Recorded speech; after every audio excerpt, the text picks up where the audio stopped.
I, like many of you, love Stardew Valley. It's such a fun and relaxing game, and there is a reason why this game, created by one man, has not only been insanely successful, but also led to the creation of so many similar cozy and farming games.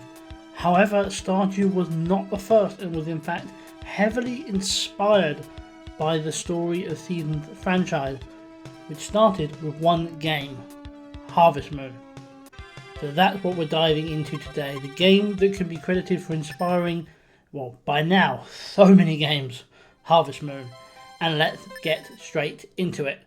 I get in there and a guy asks me for my name. Apparently I only have 4 letters for a name, which is very restrictive. Thankfully, as most people call me EP, it's not a problem. After explaining he's the shipping guy, he takes me into town to meet everybody. The town itself is pretty cool. It fills me with such nostalgia for the old school RPG towns. With that done, we head back and I get a dog. Afterwards, I have a look around and find all the buildings we might need. That's one way this is easier than Stardew. We haven't got to get our stuff built.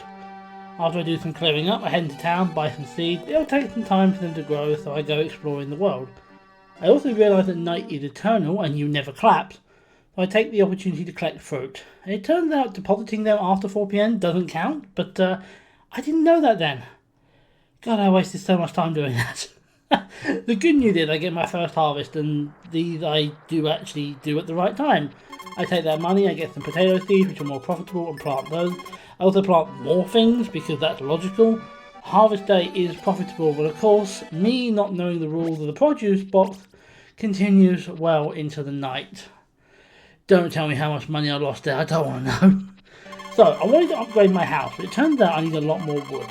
After planting some more crops, I start working on that. This is my big project right now, getting the house upgrade. It does get interrupted by the flower festival, but I don't mind. These festivals are a good way to break up the year. Speaking of changes in the year, it's summer now. That means new crops, and not really knowing what's best, I get them both. The downside of summer, we get hurricanes. I wake up one day unable to leave the home. Turns out it's because there's a hurricane and we've bolted the door shut. All I can do is go back to bed. It did destroy a few fences and a few crops, but it turns out it really wasn't that bad. More importantly, I can now afford to get the house upgrade, so that's begun. As that's being worked on, I get some grass planted because I do want animals and I need it for that. And now the house is done. It's not a ton bigger on the inside, but it does look bigger on the outside. It feels like progress. After accidentally stumbling across a naked woman, I swear it was an accident, I go to buy a cow. That's expensive. Alright, we'll get it, but it'll take some time. Until then I keep chugging, harvesting some of the grass so I have some food for the cow, and even spending time with the locals. Now I can finally buy a cow. I name her Rose because we only have a choice of 4 letters and I couldn't think of another name, and make sure to feed her. I also brush her, but I can't currently milk her. Oh well, future concern. For now, I worry about a loud bang on my land. Looking around, I find a broken stump. Inside, fairies. Okay then. Ended up being worth it because I found out I now have a golden scythe. Nice. Oh yeah, we're also in autumn now. Probably should have mentioned that, but I was too distracted with golden scythe and cows and fairies. Also chickens, because I bought one. And I cannot believe that this is how I bring him home. Not really sure how to get eggs out of him, but it feels like progress. We get another festival, the Harvest Festival, which is also fun, but my next goal was to get a wife. Spoiler, didn't do that. Seems like all I can do is give gifts and talk to her, and there's no way to check if she actually likes me or not, so I just keep at it. I also finally get some milk, which I was unusually happy about. I also end up with a sick cow. Thankfully I already own the medicine, so it's easy cure, and Rose the cow is fine then again.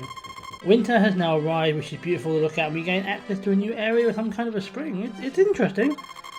However, at this point I'm done.